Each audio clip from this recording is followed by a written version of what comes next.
first, we were quite nervous the first time we stuck our thumbs up, afraid that nobody would stop for us. But hey, who knows? It wasn't that hard to take free rides in Taiwan.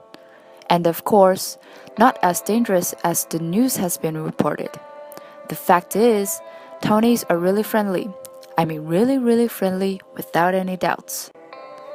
A lot of kind people gave us supplies, directions, and courage in no return. Some even offer a place for us to stay or free dinners, which we felt so warmed. Through our trip, we met at least 100 people, and of course, people from everywhere. Like this French woman, she taught us how to protect ourselves if we ran into danger. A Hong Kong guy who travels alone came all the long way to Taiwan just to take photos of napas. And two Korean guys that love Taiwanese food, especially fruits, which we are supposed to be proud of. One of them even wanted to try out a bitter nut, so we let them give it a try. And for local Taiwanese, we met a variety of people with different jobs, like teachers for instance, which taught us a lot of lessons about life. A taxi driver who shared a lot of interesting stories from work. A hair designer who told us to cherish the moments with the ones you love and the ones you're spending with.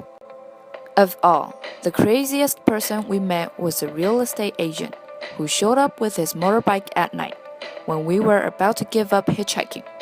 He not only gave us courage, but also gave us a ride, although he just got his driver license. We had traveled through 17 counties and cities in 14 days. Never had I knew that there were still too many places I haven't discovered. Not until I stood before the Chingsui cliffs that had really took my breath away. Not until I woke up at dawn just to admire the sunrise that was so stunning. Believe me, there are plenty of more beautiful spots waiting for us to find out.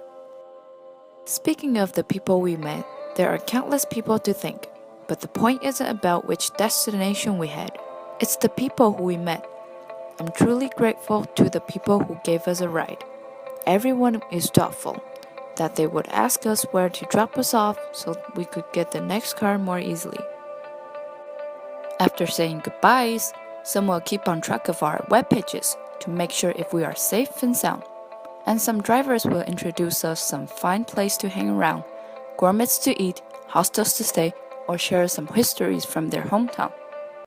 In addition, I also want to thank our friends, because a friend in need is a friend indeed. Thank you for giving us a tour in Beipu.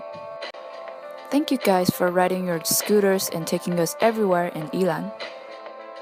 Thank you and your family for waking up so early to let us see the sunrise in Hualien.